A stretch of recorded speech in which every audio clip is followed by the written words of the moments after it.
Dumdum park ভারতচক্র আজ তার 25তম বর্ষের দুর্গোৎসবের থিম তন্মাত্র। কলকাতার প্রেস ক্লাবে বিকেল 4টে এক জাঁকজমকপূর্ণ সাংবাদিক সম্মেলন ঘোষণা করল।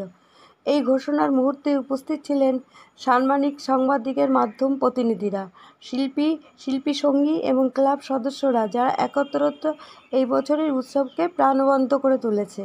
এই রজত জয়ন্তী বর্ষটি শুধু একটি মাহফিল নয়, বরং সৃজনশীলতা ও সাংস্কৃতিক নেতৃত্ব ও সমবেত ভিত্তিক 25 বছরের উদযাপন। থিম তন্মাত্র। দেবীর চারপাশে বিরাজমান অদৃশ্য অথচ গভীরভাবে অনুভূতিযোগ্য শক্তিক্ষেত্রের অন্বেষণ করবে, যা ভক্ত ও দর্শকদের দৃশ্যমান সীমার বাইরে গিয়ে অদেখা ঐশ্বর্যের সান্নিধ্যে অনুভব করবে। এই অনন্য ভাবনার রূপকার বিশিষ্ট দৃশ্যকল্প স্রষ্টা শ্রী সুশান্ত শিবানী পাল, যিনি জানান, এখানে আমি চেষ্টা করছি সেই অদৃশ্য অথচ গভীরভাবে অনুভূতিযুক্ত শক্তিক্ষেত্রে আভাকে অন্বেষণ করতে, যা দেবীকে ঘিরে রাখবে। এই বছরের শৈল্পিক মহাযজ্ঞকে সার্থক করে তুলবে একদল নিবেদিতপ্রাণ শিল্পীরা ও কারিগররা। কারিগরদের মধ্যে আছে অধীর পাল, লক্ষণ রায়, সুমন মাইতি, শীর্ষক পাল, তাপস মাঝি, অশোক রায় চৌধুরী, সুভাষ ঘোষ, দিব্যেন্দু গুইন, গৌতম দাস, নেপাল মাইতি এবং আরও অনেকে।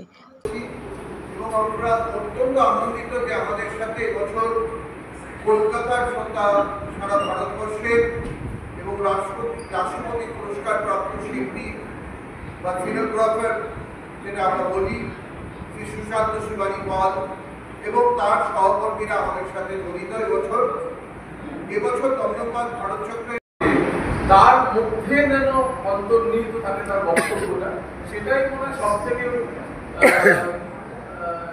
উচিত এই ধরনের দৃশ্যকলা শিল্পের ক্ষেত্রে। তা আমার বক্তব্য খুব অল্প থাকে, আমার ওই আপনার যে ব্যাখ্যাটা মাত্র 2টো লাইনের, কিন্তু এটা একটা অনুভূতি, যে অনুভূতিটা যে তন্মাত্র বা অরা যেটা বলছি বা আভা, আমরা জানি যে আমরা পৃথিবীতে এই ভূখণ্ডে যা এক্সিস্ট করে তা প্রত্যেকটাই কিন্তু একটা পার্ট অফ এনার্জি। কয়েকটা এনার্জি একটা জায়গায় সংবদ্ধ হয়ে একটা আকার ধারণ করে, আর যে এনার্জিগুলো আকার ধারণ করতে পারে না, সে ওই আকারটা চারিদিকে পরিবেষ্টিত হয়ে থাকে, যেটা কিনা তার মানে এই পৃথিবীতে যা এরা কিন্তু সেই প্রথম 2001 সাল থেকে পুজোর সাথে জড়িত। আমি বরঞ্চ পরে আমি এসেছি 2005-এ।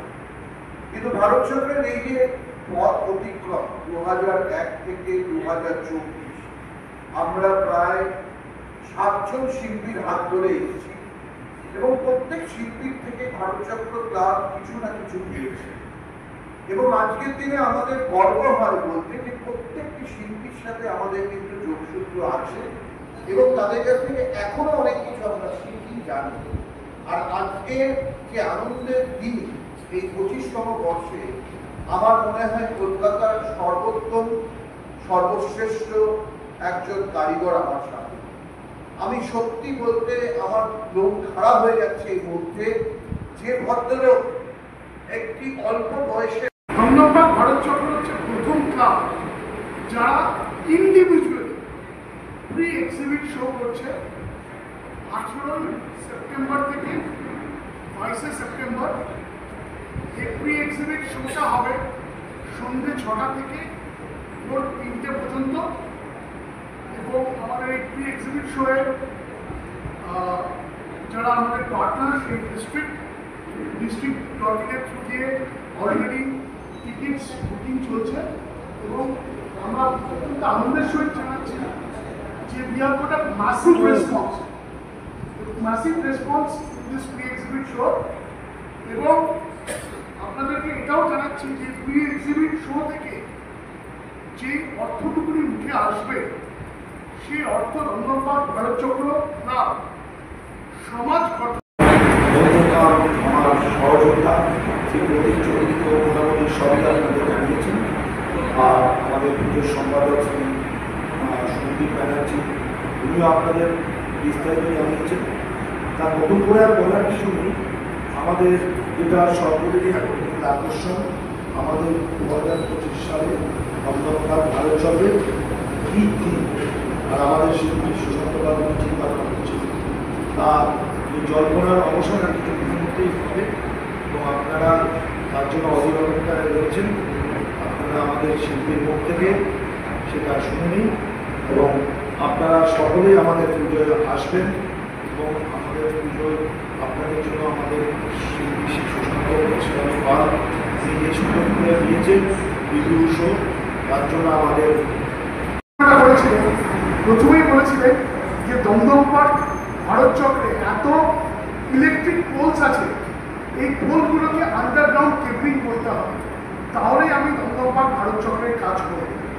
বিশ্বাস করবেন না, আমরা যখন এইটা নিয়ে সুজিতদার কাছে অ্যাপ্রোচ করলাম, ওই মানুষটি এমন একটি পুজো পাগল মানুষ, সে বলল ভারত চক্রের 25 বছর মানে আমার নিজের কনস্টিটিউশন পুজোর 25 বছর, এটা আমার পুজো।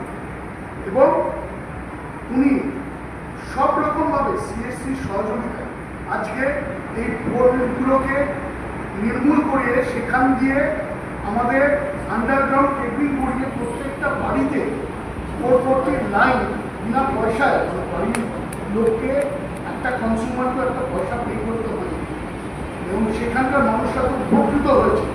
আজকে সে আলোয় আমার সঙ্গে রয়েছে সুমন মাইক, আর মিউজিকটা যে শব্দ উত্তোলনটাও খুব ইম্পর্টেন্ট, কারণ যে বিষয়টাকে আমরা একটা অনুভূতির মাধ্যমে তুলে আনার চেষ্টা করছি সেখানে আলোটা যতটা ইম্পর্টেন্ট শব্দটাও ততটা ইম্পর্টেন্ট। তা আমার মধ্যে এবছর আবার যে আমি 3টে পুজো করছি, সেই 3টে পুজো 2টো পুজো যে মিউজিক করছে আমারই পুত্র শীর্ষক পাঠ, প্রথম পাঠ করছে মিউজিক। তা জানি না কতটা কিরকম করবে, কিন্তু যতক্ষণ না আমি স্যাটিসফাই হই ততক্ষণ তো আমি আমার জিনিসটা চেষ্টা করি না, কিন্তু মিউজিকটা অলরেডি আমরা রেকর্ড করেছি, ওরার কাছে যাওয়া যাচ্ছে আস্তে আস্তে। আর দুটো কোনটা? আর দুটো দাদা, সরি আর দুটো কোনটা? আর দুটো হচ্ছে বালিগঞ্জ কালচারাল কেন্দুয়া আমার আরেকটা সহযোগী টিম আছে যারা আছেন তারা পুজোর সময় এই যে 4-5 দিন একটা পুজোর ছুটি থাকে, সেই সময় তারা 365 দিনের যে শান্তি থাকে তারা পরিবারকে সময় দিতে পারে, সেই সময় সবাই বাইরে যেতে চায় এবং তারাও একটাকে খুব সাধুবাদ জানিয়েছে যে পুজোর আগে আমরা অ্যাটলিস্ট পুজোটা দেখে তাহলে আমরা কলকাতার বাইরে যেতে পারবো। সো এটা একটা নতুন দিগন্ত তুলে ধরেছে এবং আমার মনে হয় ভারত চক্র শুরু করার পর আরও ক্লাবসরা সেই পথেই আমাদেরকে অনুসরণ করে তারা শুরু করেছে এবং আমার মনে হয় এটা কলকাতার দুর্গাপুজোয় সার্বিকভাবে একটা নতুন চিন্তাধারা এনে দেবে এবং কলকাতার দুর্গাপুজোকে আমাদের প্রশাসন সরকার সেরকমভাবে একটা ইন্টারন্যাশনাল ট্যুরিজমের জায়গা করতে তৈরি করতে আসুন, ওরার কাছে আমরা একসঙ্গে মাতৃ আরাধনার সঙ্গে মিলিত হব ভারত চক্রের সিলভার জুবিলি। Thank you. এবং আমার মনে হয় সময়টা বলুন, সময়টা সন্ধ্যে 6টায় 8ই সেপ্টেম্বর সন্ধ্যে 6টা থেকে আমাদের শুরু হবে এই প্রিমিয়ার শোটা। চলছে সেটা নিয়ে চিন্তা করি। তার আগে সুশান্তকে দেওয়ার আগে আমি একটু আমার ক্লাস এটাও মানে বাংলা তো মানে এত উঁচু